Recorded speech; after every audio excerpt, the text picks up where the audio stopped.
Mari kita naikkan syukur kita pada Tuhan, sebab Tuhan baik. Thank you Jesus. Sungguh besar kasih dan setiamu dalam hidup kami.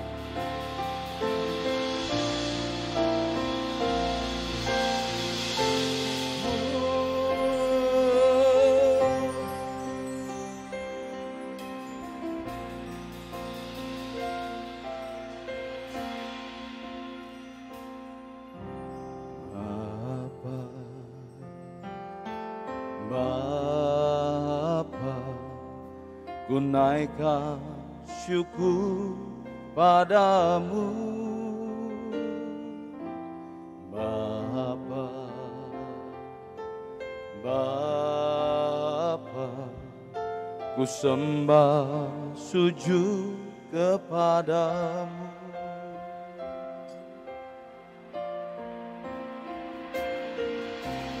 Bapa, Bapa, ku naikkan syukur padamu, Bapa, Bapa, ku sembah sujud kepadamu. Sungguh besar dan kudus namamu, Bapa, ku selalu puji namamu. Besar setiamu, rahmatmu di dalam hidupku, Bapa, ku mengasihimu. Mari panggil Bapa, katakan Bapa. Kami naikkan syukur kami Tuhan padamu,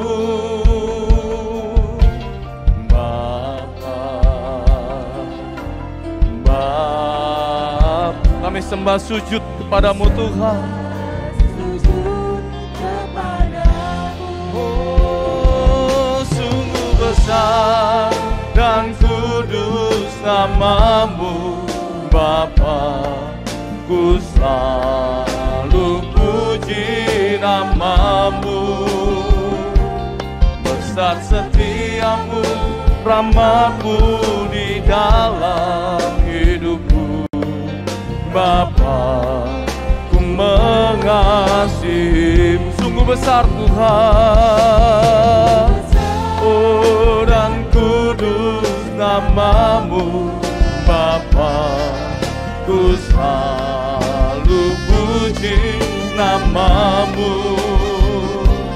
Besar setiamu, rahmatmu di dalam hidupku, Bapa, ku mengasihimu.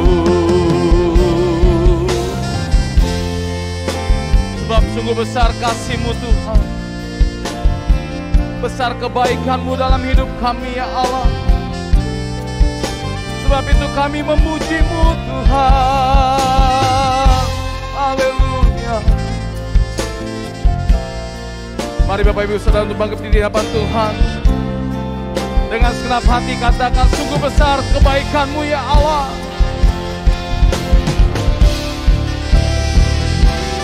Sungguh besar dan kudus namamu, Bapa, ku selalu puji namamu.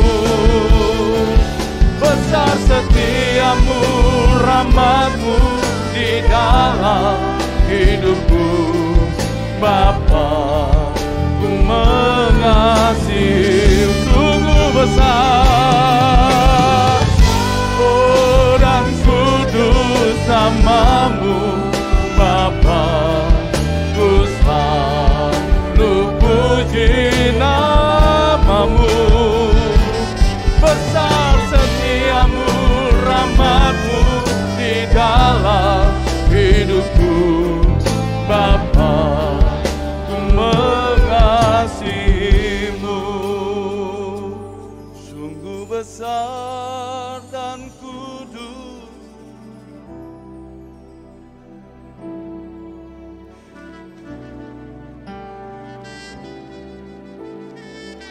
Besar setiamu Tuhan.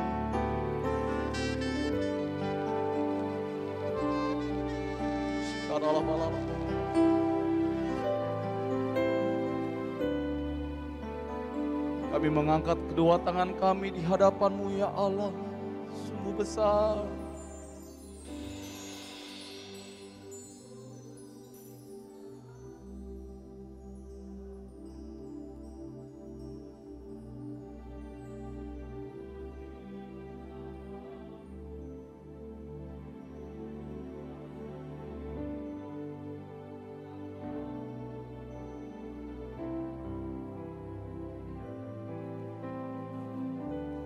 Beri kemuliaan bagi nama Tuhan yang sungguh besar dan ajaib.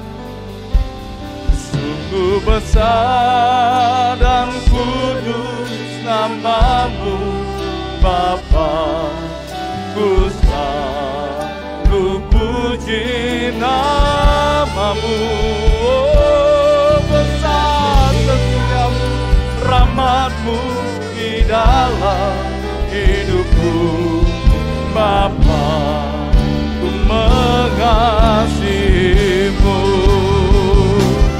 Sungguh besar dan kudus nama-Mu Bapa, ku selalu puji nama-Mu. Besar setiamu, rahmat-Mu di dalam hidupku. Bapa, ku mengasihi-Mu. Rahmat-Mu di dalam hidupku. Bapa, ku mengasihi. Besar setiamu Tuhan. Rahmat-Mu di dalam hidupku. Bapa, mengasihi-Mu.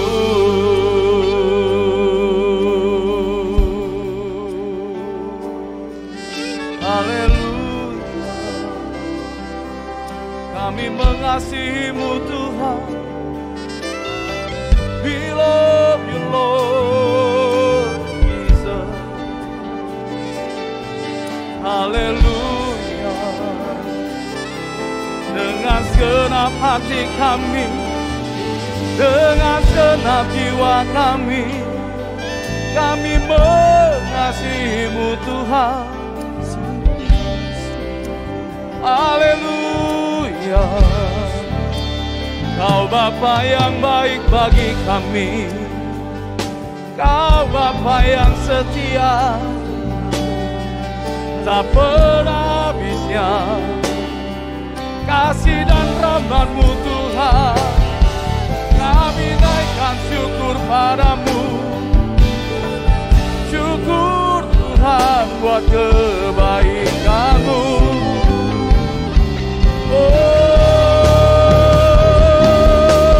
Haleluya. Ya la la ba la ba la ba la ba la ba. Sikara la ba la ba la ba la ba la ba. We worship You Lord. Kami sembah Kau Tuhan.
Kami angkat tangan kami Tuhan.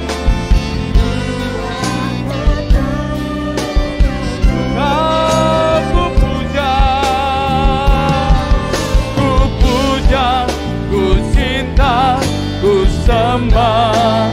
Haleluya. Sambutlah Yesus. Tinggikan Yesus Tuhan.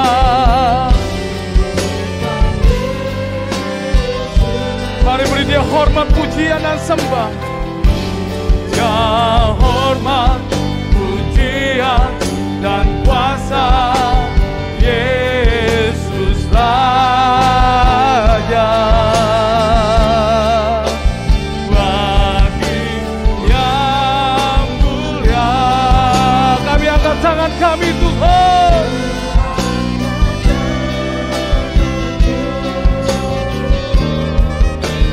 Kau ku puja, ku cinta, ku sembah. Haleluya. Kau ku puja dan sembah Tuhan. Ku cinta, ku sembah. Haleluya. Kami puja Kau Tuhan. Kau ku puja, ku cinta, ku sembah.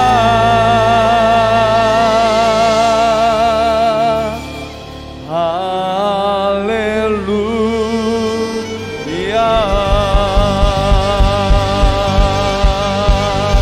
Beri kemuliaan bagi Tuhan, sorak-sorai bagi Raja segala Raja. Haleluya. Terpujilah Engkau Tuhan kekal selama-lamanya. Di dalam nama Tuhan Yesus. Jemaat Eklesia, mari sama-sama boleh katakan amin. Saya percaya setiap kita diberkati Tuhan, pasti tepuk tangannya luar biasa buat Tuhan Yesus. Boleh tengok kanan kiri, depan belakang, kasih senyum yang terbaik. Tuhan Yesus baik. Langit dan bumi pujilah Tuhan, sebab Dia ciptakan semuanya. Yuk, mari kita bertepuk tangan di hadapan Tuhan.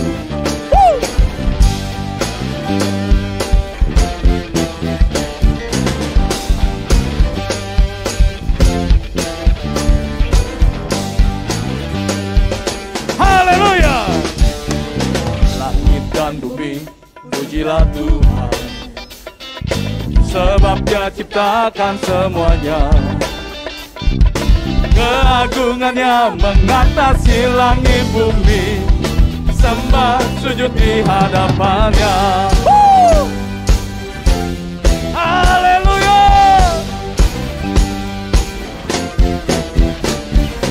Langit dan bumi pujilah Tuhan, sebab Dia ciptakan semuanya. Keagungannya mengatasi langit bumi, sembah sujud di hadapannya. Ku puji, ku sembah, ku puji, ku sembah Yesus, Kristus Sang Penebusku. Ku puji, ku sembah, ku puji, ku sembah Yesus Tuhan dan Rajaku. Yang bersukacita katakan haleluya. Langit dan bumi pujilah Tuhan, sebab Dia ciptakan semuanya. Keagungannya, keagungannya mengatasi langit bumi, sembah sujud di. Mari kita katakan ku puji, ku puji, ku sembah, ku puji Yesus Kristus Sang Penebusku. Yo, ku puji, ku puji Yesus Tuhan. Boleh sekali lagi kita katakan ku puji, ku puji, ku sembah. Yo, Yesus Kristus Sang Penebusku. Ku puji, ku sembah Yesus Tuhan dan Rajaku. Yo, haleluya.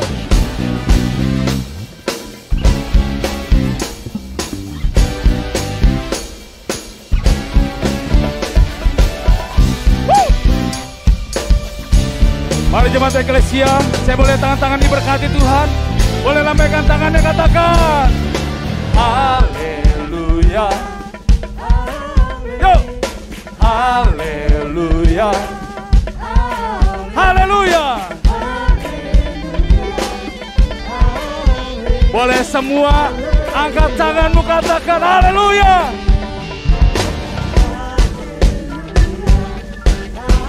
Haleluya. Haleluya. Haleluya. Lebih dahsyat lagi. Haleluya. Amin. Haleluya. Amin. Haleluya. Amin. Haleluya. Amin. Haleluya. Amin. Haleluya. Amin. Haleluya.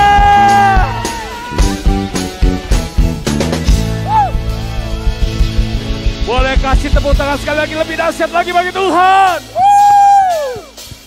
Dia penolongku, dia penebusku. Kami percaya Tuhan, Engkau Allah yang luar biasa. Yuk.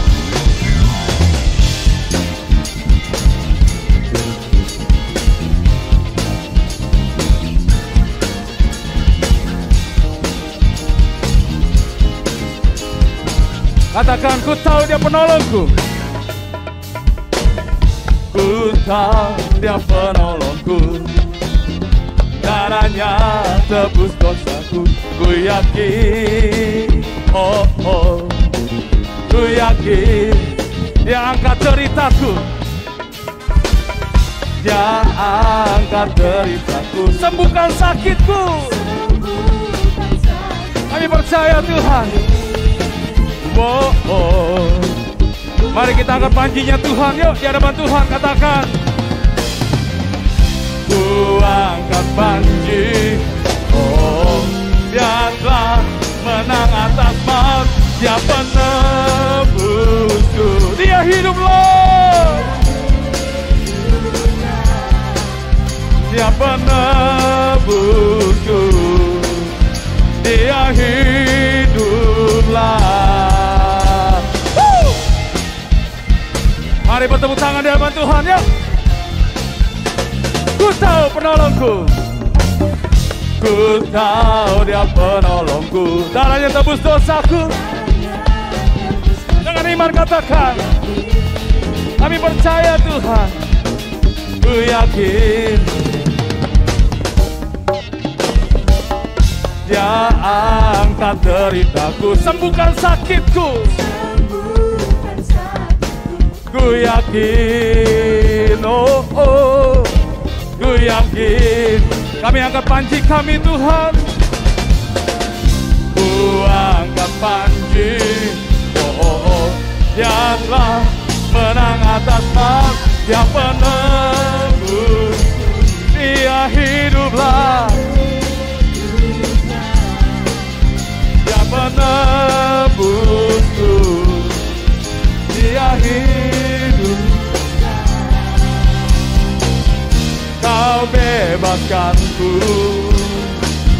bukan bangkit, bukan menari menyambut kerajaan. Mari angkat tanganmu katakan, dia penebusku, haleluya, dia penebus. Mari jemaat eklesia, dengan iman katakan, dia penebus kami. Yo, dia penebusku, dia penebusku, dia hiduplah, dia penebusku, dia hiduplah.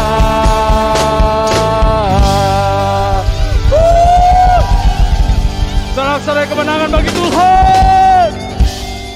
Sebelum duduk boleh kita bersorak bagi Tuhan, katakan haleluya.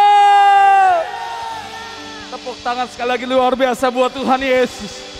Silakan duduk Bapak Saudara, Tuhan Yesus memberkati.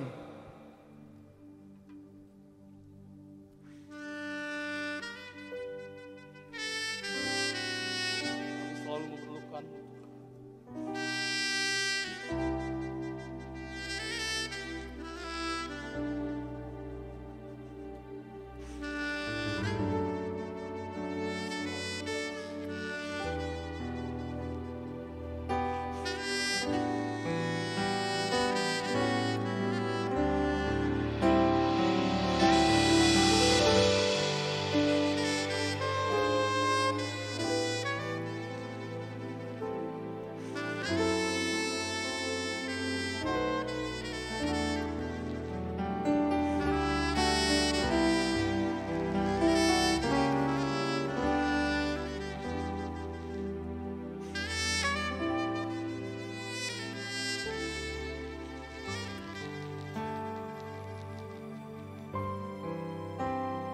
Ya Tuhan, tiap jam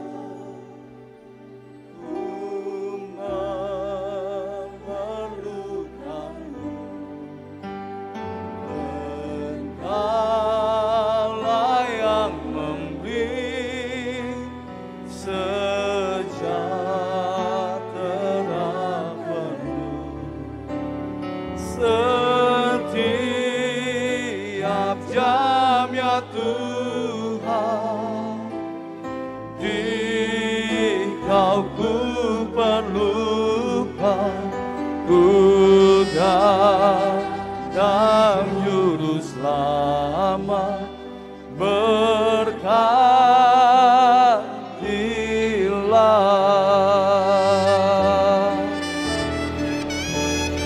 Ya Tuhan, tiap jam ku memerlukanmu. Engkaulah yang memberi sejahtera penuh. Setiap jam ya Tuhan, Dikau ku perlukan, ku dalam juru selamat, berkatilah.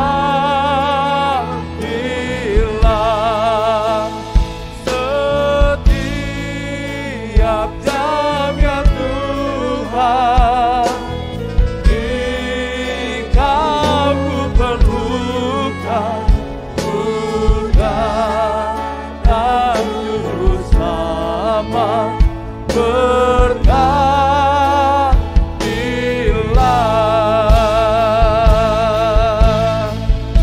Maka jiwaku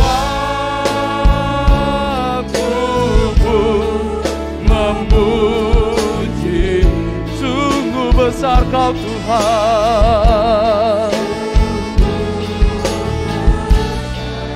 Kau Allah kami, oh jiwa kami memuji-Mu Tuhan. Jiwaku pun memuji, sungguh besar Kau Tuhan. Besar Kau Allahku. Mari Bapak Ibu Saudara bangkit berdiri di hadapan Tuhan. Angkat suaramu bagi Tuhan. Jiwaku pun memuji-Mu, sungguh besar Kau Allahku. Maka jiwaku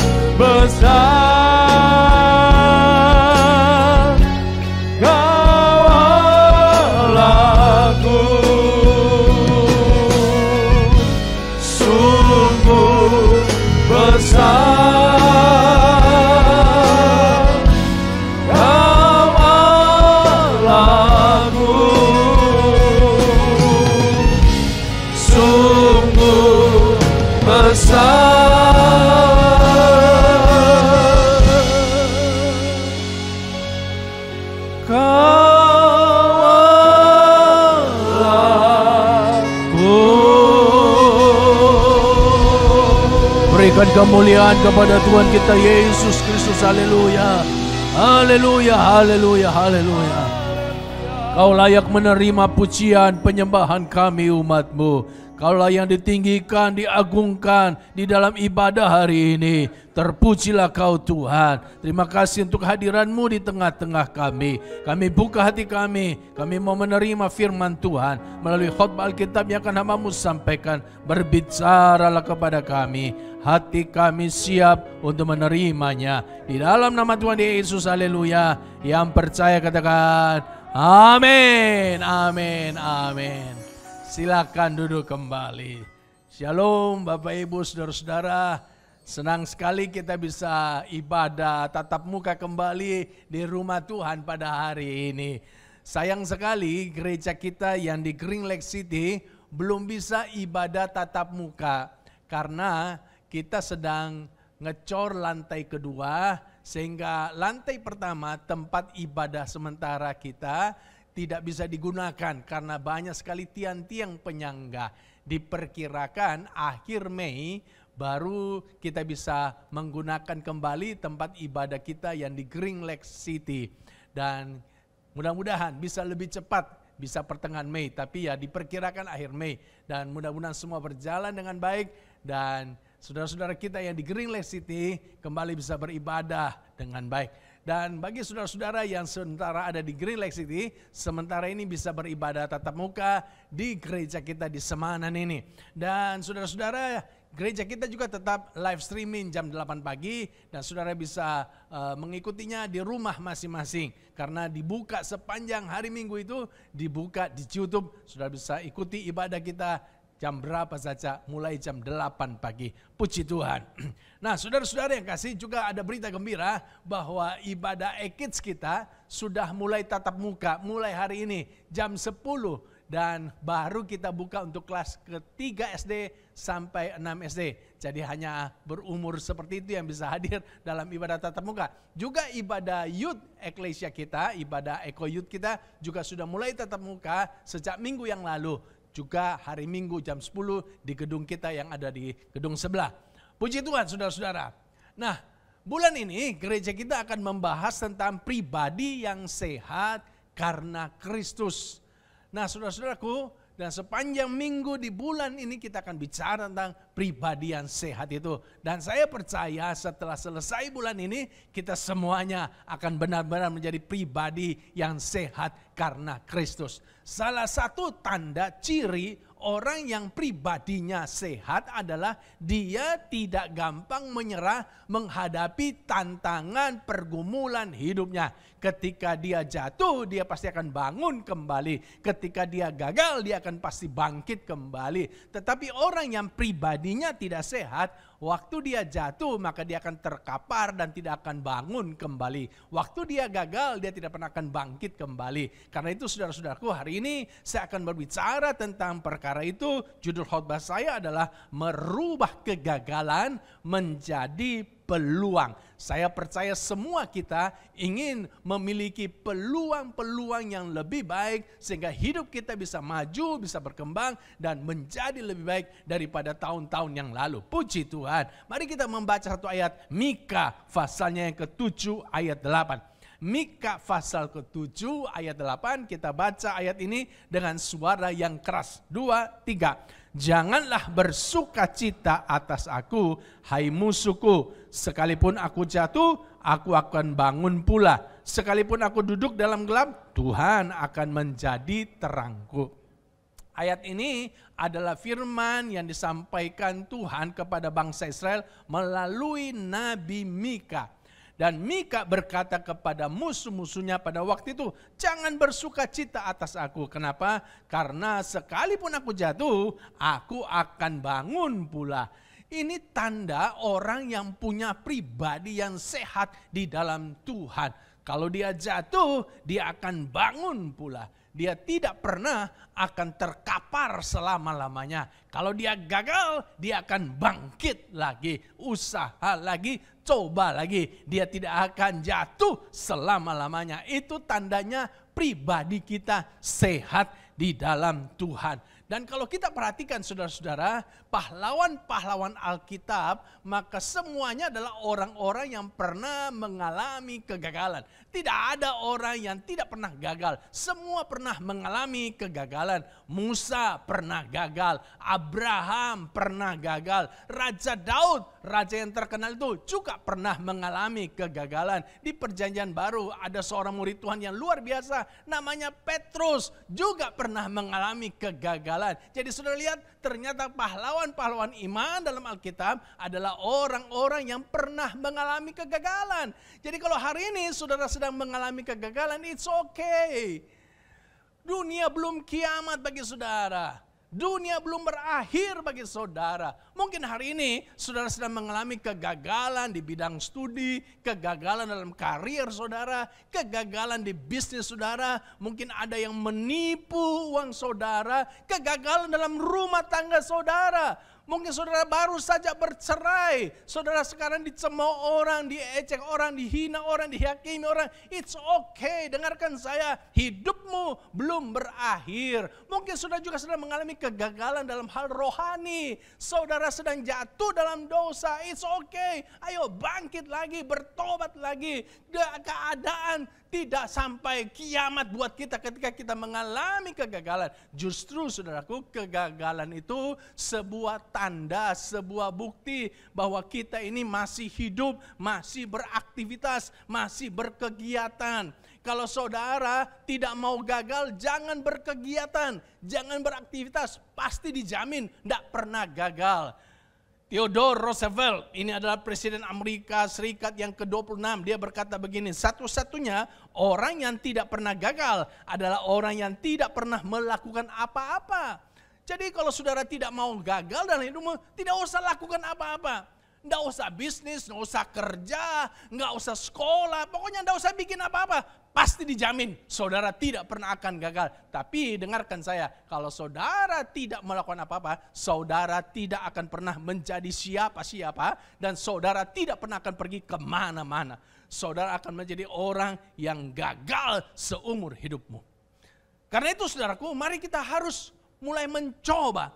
Walaupun mengalami kegagalan, maka mari kita belajar menjadi orang yang bisa merubah kegagalan menjadi peluang.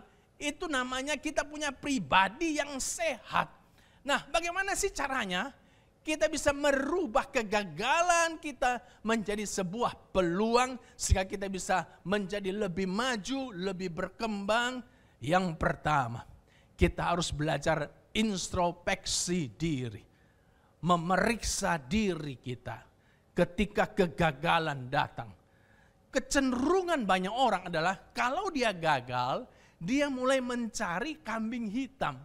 Dia mulai menyalahkan orang lain. Dan dia mulai menyalahkan situasi kondisi sekitarnya. Bahkan dia mulai menyalahkan Tuhan. Dan orang-orang yang punya kecenderungan seperti ini, dia tidak pernah akan merubah kegagalannya menjadi peluang. Kalau saudara ingin merubah kegagalanmu menjadi sebuah peluang, maka tidak usah saudara cari kambing hitam, tidak usah salahkan situasi kondisi, dan juga tidak usah salahkan Tuhan. Tapi mari mulai mengintrospeksi dirimu sendiri, memeriksa dirimu sendiri. Tanya kepada dirimu, kenapa aku bisa gagal? Kenapa situasi ini bisa tercipta? Terjadi, dan kita harus mulai jujur dengan diri kita, mulai bertanya pada diri kita. Introspeksi itu sangat penting buat kita, karena dengan introspeksi kita terhindar melakukan kesalahan yang sama. Sebab waktu kita mengintrospeksi diri, kita pasti akan menemukan, oh ini loh penyebabnya kegagalanku. Itulah sebabnya kita harus belajar supaya tidak lagi melakukan kesalahan yang sama, sehingga tidak gagal lagi. Introspeksi juga, saudaraku, mengajar kita untuk bisa mengambil hikmat, pelajaran yang penting dari setiap kegagalan kita. Roma 8 berkata bahwa segala sesuatu Tuhan izinkan terjadi untuk mendatangkan kebaikan buat kita. Termasuk kegagalan. Tuhan tuh izinkan terjadi. Untuk apa? Supaya kita terima berkat darinya. Supaya kita bisa ambil hikmatnya. Kita ambil pelajaran penting dari kegagalan itu. Dan itu semua perlu introspeksi diri. Jadi betapa pentingnya kita mengintrospeksi diri kita. Nggak usah kita menyalahkan orang lain. Katakan amin. Yang kedua yang harus kita lakukan supaya kita bisa merubah kegagalan menjadi sebuah peluang. Yang kedua saudaraku, sebelum saya masuk yang kedua saudaraku, saya diingatkan bahwa ternyata dalam kita mengintrospeksi diri kita akan menemukan bahwa ada banyak penyebab yang bisa terjadi karena kita gagal. Saudara-saudaraku, Alkitab memberikan kepada kita petunjuk banyak kegagalan-kegagalan terjadi karena beberapa hal penting ini. Dan coba kita introspeksi diri kita, jangan-jangan ada salah satunya atau duanya yang terjadi pada kita. Nah, kegagalan itu bisa terjadi menurut Alkitab itu karena ada dosa yang dilakukan. Kalau kita baca dalam Yosua pasal ke-7 itu bicara tentang bangsa Israel baru saja menang perang. Baru saja berhasil menaklukkan, menguasai kota Yeriko yang sangat besar itu. Lalu berikutnya mereka harus berhadapan dengan kota Ai. Mereka harus merebut kota Ai. Kota Ai itu kota yang kecil. Penduduknya sedikit, tentaranya sedikit. Dan saudaraku jauh dibandingkan dengan kota Yeriko. Tapi apa yang terjadi? Ketika bangsa Israel menyerbu kota Ai, mereka mengalami kekalahan yang memalukan. Karena Alkitab mencatat mereka sampai dikejar-kejar oleh tentara Ai. Memalukan sekali kekalahan mereka. Dalam situasi seperti itu, Yosua datang kepada Tuhan, minta petunjuk kepada Tuhan, dan Tuhan berfirman kepada Yosua menyampaikan apa yang membuat bangsa Israel mengalami kekalahan atas kota Ai. Dalam Yosua pasal 7 ayat 11 dikatakan begini, orang Israel telah berbuat dosa. Mereka melanggar perjanjianku yang kuperintahkan kepada mereka. Mereka mengambil sesuatu dari barang-barang yang dikhususkan itu. Mereka mencurinya, mereka menyembunyikannya, dan mereka menaruhnya di antara barang-barang. Rupa-rupanya orang Israel ini, mereka berdosa kepada Tuhan. Sebelumnya Tuhan sudah berfirman kepada mereka, kalau menyerbu kota Ai tidak boleh mengambil barang-barang rampasan dari penduduk Ai. Semuanya harus dimusnahkan, dipersembahkan kepada Tuhan. Rupa-rupanya ada seorang yang namanya Akan yang mencuri barang-barang rampasan. Inilah penyebabnya mengapa sampai Tuhan mengizinkan mereka mengalami kekalahan terhadap kota Ai. Jadi dosa itu bisa membuat kita mengalami kegagalan di dalam karir kita, bisnis kita, atau kehidupan kita yang lain. Dan itu hanya kita bisa temukan kalau kita introspeksi diri kita. Tapi kalau kita tidak introspeksi diri kita, kita tidak akan pernah menemukan penyebabnya ini. Dan kalau kita temukan ternyata penyebab kegagalan kita adalah karena dosa, maka kita harus segera bertobat. Tinggalkan dosa kita. Orang Israel ketika mereka bertobat, mereka dipulihkan oleh Tuhan. Tetapi ketika mereka mengeraskan hati, maka Tuhan akan izinkan mereka mengalami kekalahan kembali. Jadi betapa pentingnya kita bertobat dan tinggalkan dosa kita, sehingga kita akan mengalami pemulihan di dalam hidup kita. Kegagalan akan berubah menjadi peluang. Dosa itu saudaraku ibarat kebocoran di sebuah kapal besar. Walaupun kebocorannya kecil, kalau tidak segera ditangani maka kapal sebesar apapun pasti akan tenggelam. Demikian juga kalau ada dosa yang kita pelihara dalam hidup kita, itu akan menimbulkan kebocoran dalam kapal kehidupan kita yang besar itu. Sehingga kalau kita tidak menyelesaikannya, kita tidak meninggalkan dosa itu, maka kapal kehidupan kita nanti akan tenggelam. Karena itu saudaraku harus segera menyelesaikan dosa. Jangan berlama-lama hidup di dalam dosa. Alkitab juga memberikan penjelasan kepada kita bahwa orang bisa mengalami kegagalan karena kesombongan. Di dalam Matius pasal 26 diceritakan tentang Petrus, saudara-saudaraku. Malam itu Yesus mengadakan perjamuan makan dengan murid-muridnya. Itu malam dia akan ditangkap dan disalibkan. Dan malam itu menjadi malam terakhir Yesus berjumpa makan bersama dengan murid-muridnya.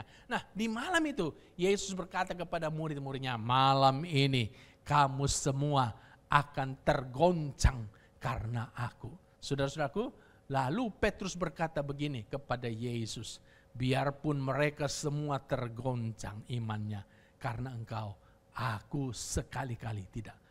Wah, ini menunjukkan kesombongan Petrus. Petrus merasa lebih daripada murid-murid yang lain. Yang lain bisa tergoncang imannya, tapi aku sekali-kali tidak. Dan apa yang terjadi? Akhirnya malam itu juga Petrus menyangkal Yesus 3 kali.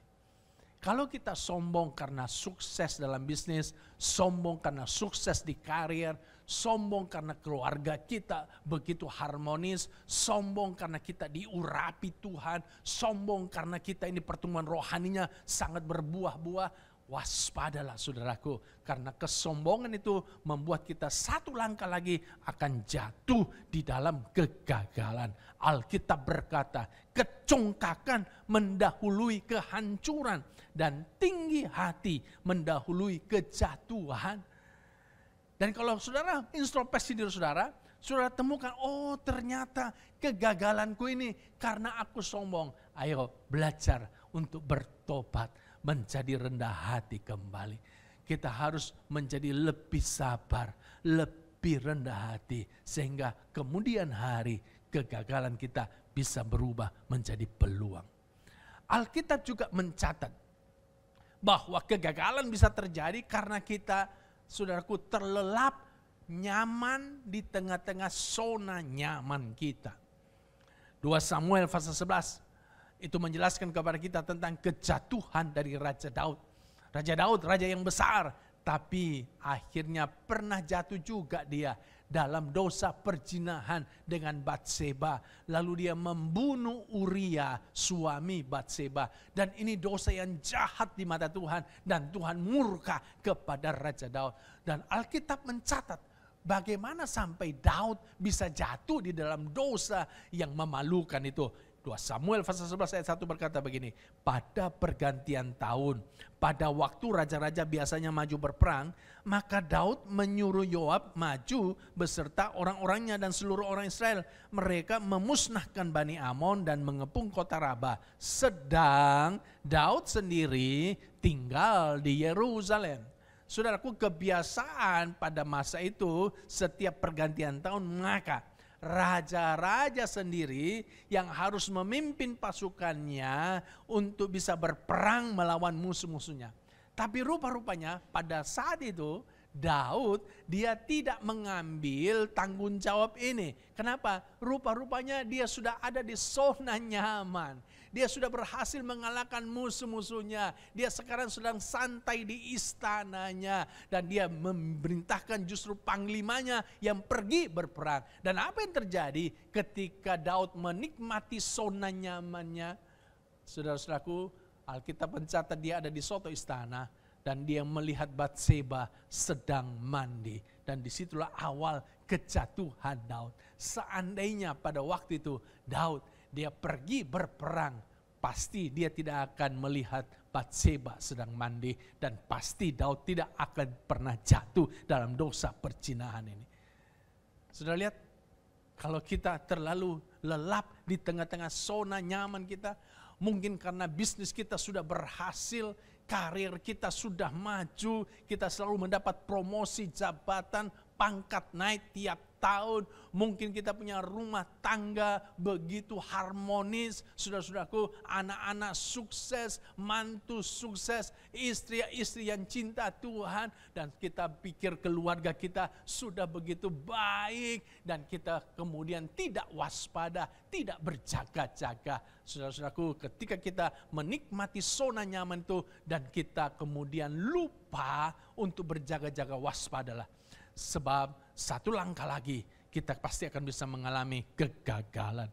Itulah sebabnya Yesus mengajar kepada kita dalam Matius pasal 26, berjaga-jagalah dan berdoalah.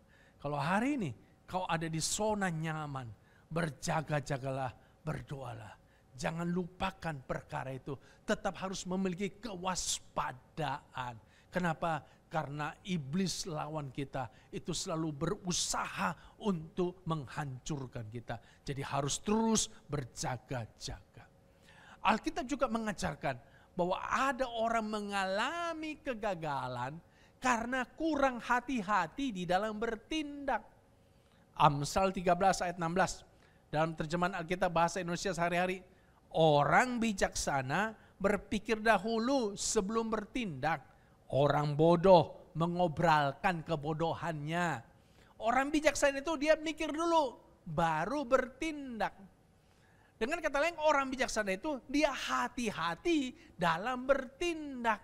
Dia hati-hati dalam berbisnis. Dia hati-hati dalam berkata-kata. Dia berhati-hati melangkahkan kakinya untuk bisa melakukan semua aktivitasnya di hari itu. Dia punya kehati-hatian. Itu orang bijaksana. Tapi orang yang bodoh itu tidak hati-hati. Orang bodoh itu sembrono langkahnya. Dia mengobralkan kebodohannya. Dan banyak kita karena kurang hati-hati, akhirnya kita kemudian gagal. Karena kurang hati-hati kita tertipu. Karena kurang hati-hati kita jatuh di dalam dosa. Dan kalau hari ini saudara adalah orang yang kurang hati-hati karena saudara mengalami kegagalan, maka ayo kita harus kembali belajar untuk lebih bijaksana lagi dalam hidup kita. Sekarang ini lagi tren trading online. Dan ada banyak saudara penawaran investasi melalui trading online. Saya berharap saudara-saudara semua jemaatku bisa berhati-hati setiap kali ingin menginvestasikan uangmu. Supaya tidak terjebak pada trading online bodong. Seperti trading binomonya Indra Kents. Atau trading Fahrenheit-nya Henry Susanto. Atau trading koteksnya Doni Salmanan. Yang telah membuat begitu banyak orang, saudaraku, mengalami kerugian. Bayangkan itu jumlahnya triliunan, puluhan triliun. Dan yang terakhir saudaraku, saya mendengar ada robot trading yang sedang diselidiki yang namanya DNA Pro. Dan saya mendapat kabar kalau di DNA Pro ini ada banyak orang Kristen dan pendeta-pendeta yang tertipu.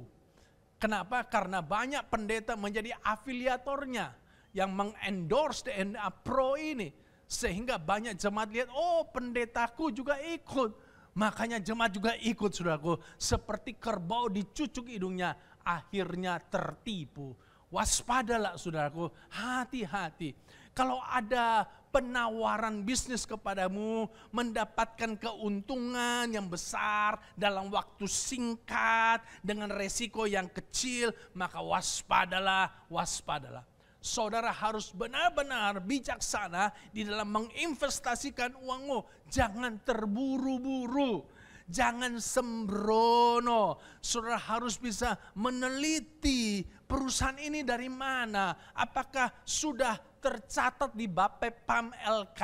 Apakah sudah tercatat di Bapepti? Kalau dia punya perusahaan hanya punya SIUP saja, itu belum cukup saudaraku. Dan karena itu kita harus benar-benar waspada. Karena di zaman akhir ini, bersegala bentuk penipuan sedang marak-maraknya. Apalagi di zaman virtual sekarang ini. Nah, saudara-saudaraku, dan money game ini berupa bentuk MLM juga sekarang sedang marak-maraknya. Dan kalau saudara ingat, beberapa tahun yang lalu saya sudah ingatkan kepada saudara-saudara. Waktu Swiss Cash itu meledak, terus ada money game yang M3, terus ada lagi saudara-saudaraku money game yang MLM dolar, dan ada banyak juga orang Kristen tertipu. Karena itu kita harus lebih bijaksana lagi menginvestasikan hidup kita. Jangan kita jatuh di lubang yang sama. Jadi yang pertama saudaraku, supaya kita bisa menjadikan kegagalan kita menjadi peluang, maka kita harus introspeksi diri kita. Dan kita harus belajar dari kesalahan kita. Kita harus belajar dari kegagalan kita. Sehingga kita bisa merubah kegagalan kita menjadi peluang. Yang kedua, kita harus coba lagi, usaha lagi. Orang yang pribadinya sehat, maka dia tidak pernah menyerah dengan tantangan. Dia tidak pernah menyerah dengan kegagalan. Amsal 24 ayat 16 berkata begini, sebab 7 kali orang benar jatuh, namun ia bangun kembali. Tetapi orang fasik akan roboh dalam bencana. Apa bedanya orang benar dan orang fasik? Orang benar itu kalau dia jatuh, dia akan bangun lagi. 7 kali dia jatuh, 7 kali dia bangun. Orang fasik kalau dia jatuh, dia akan roboh selama-lamanya. Saya percaya kita semuanya mau menjadi orang benar yang pribadinya sehat. Itulah sebabnya sekali lagi jangan kapok dengan kegagalan. Kalau saudara jatuh hari ini, gagal hari ini, ayo bangkit lagi, coba lagi, usaha lagi. Katakan amin. Ayo sama-sama katakan sama saya mau coba lagi. Saya mau usaha lagi. Kurang mantep suaranya. Ayo sama-sama lagi, lebih kencang lagi. 2, 3, saya mau coba lagi. Saya mau usaha lagi. Berikan kemuliaan pada Tuhan Yesus, haleluya. Ada 2 orang petani, dua-duanya mengalami gagal panen. Petani yang satu nangis tiap hari, sedih tiap hari, menyesali dirinya tiap hari. Dan setiap kali kalau dia lewatin sawah yang gagal panen itu, pasti dia menangis sedih. Berbulan-bulan terus menangis dalam kesedihan. Petani yang kedua sedih juga dia, menangis juga dia. Tapi cuma seminggu. Minggu berikutnya saudaraku dia pergi ke sawah, lalu dia mulai bajak tanah sawahnya, lalu dia mulai tabur benih, dia airi, dia kasih pupuk. Dan saudara-saudara 4 bulan kemudian dia panen. Apa bedanya petani pertama dan petani kedua? Apa bedanya? Petani kedua ini adalah anggota GBI Eklesia. Petani yang pertama bukan anggota GBI Eklesia. Itu bedanya saudara-saudara. Ayo coba lagi, usaha lagi. Billy Lim yang menulis buku Dare to Fail.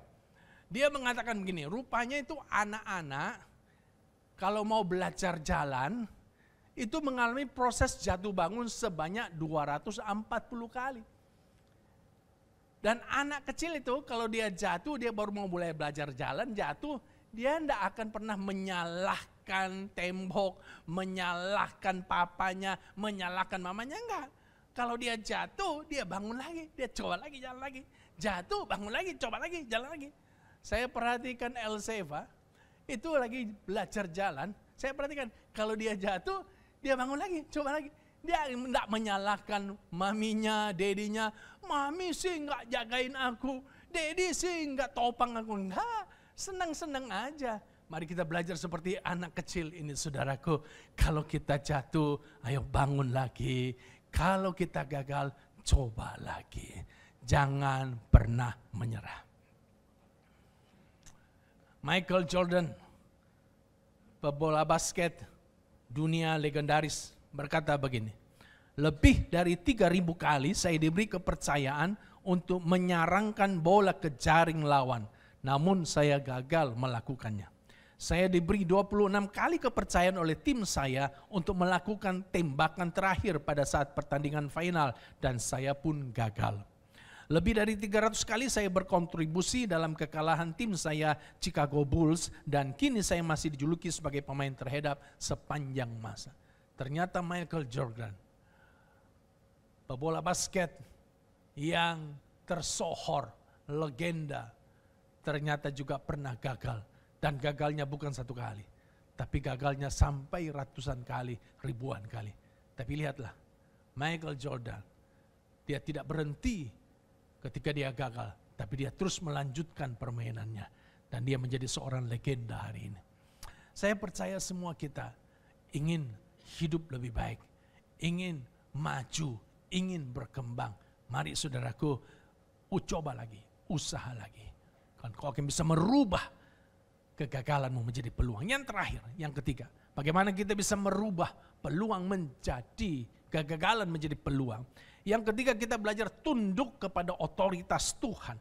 Dalam Lukas pasal yang kelima, Alkitab menceritakan bahwa pada waktu itu Petrus telah menjala ikan sepanjang malam dan gagal mendapatkan seekor ikan pun. Paginya dia kembali ke pantai, dia mencuci jalanya, lalu muncul Yesus dan Yesus meminjam perahunya Petrus. Yesus naik ke atas perahu Petrus lalu mulai berkhotbah kepada orang banyak.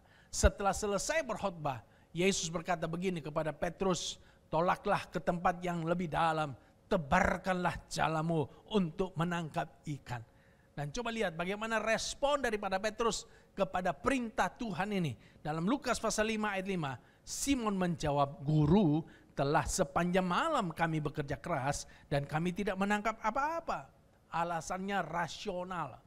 Sepanjang malam kami menjala ikan tidak tangkap apa-apa. Sangat rasional.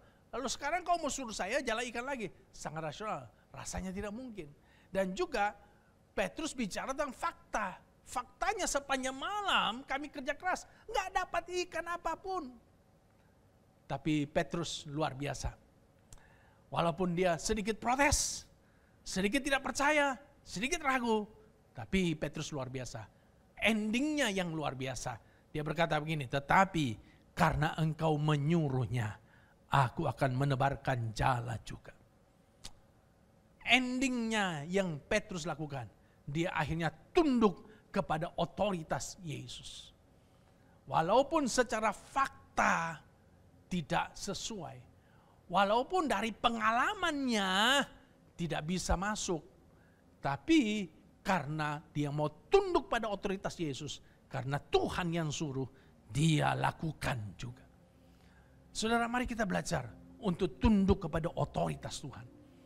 Orang yang tunduk pada otoritas Tuhan, itu menunjukkan dia taat kepada setiap perintah Tuhan. Walaupun mungkin perintah Tuhan itu tidak realistis, tidak sesuai dengan fakta, tidak seperti pengalaman kita, di luar nalar. Tapi karena Tuhan yang suruh, aku lakukan juga. Membayar perpuluhan di tengah-tengah pandemi, itu tidak sesuai dengan nalar kita. Bagaimana bisa bayar perpuluhan? Ini pandemi sedang terjadi. Lagi sulit ekonomi. Kok harus wajib bayar perpuluhan? Tidak masuk akal. Tidak sesuai dengan realitanya. Tapi karena Tuhan yang suruh, aku tetap bayar juga. Ibadah onsite seperti ini. Ini tidak sesuai dengan realita faktanya. Faktanya COVID masih merajalela, pandemi masih terjadi. Dan kalau kita kumpul banyak orang, itu bisa berbahaya, bisa terserang dengan virus COVID. Tetapi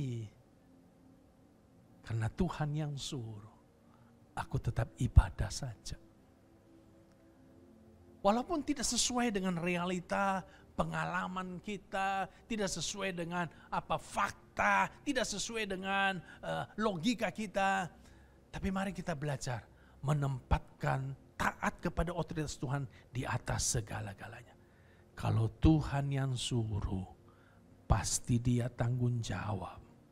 Sekali lagi, kalau Tuhan yang suruh, pasti dia tanggung jawab. Dan waktu Petrus menebarkan jala, Alkitab mencatat, dia mendapatkan ikan sangat banyak. Sehingga saudaraku, dia harus panggil teman-temannya untuk datang juga ikut menjalekan. Karena jalannya sudah penuh dengan ikan. Ketika Abraham dia taat karena otoritas Tuhan. Apa yang terjadi? Dia tiba di negeri perjanjian. Ketika Nuh dia taat kepada Tuhan. Walaupun orang-orang mencemooh dia, tidak masuk akal Nuh. Kamu ini bikin bahtera, kok bikinnya di gunung, gak masuk akal, ditertawakan. Tapi karena Nuh taat, maka dia dan keluarganya selamat dari Arbah. Waktu Ishak taat, dia tinggal di Gerar, kelaparan terjadi. Dan dia rencana pindah ke Mesir.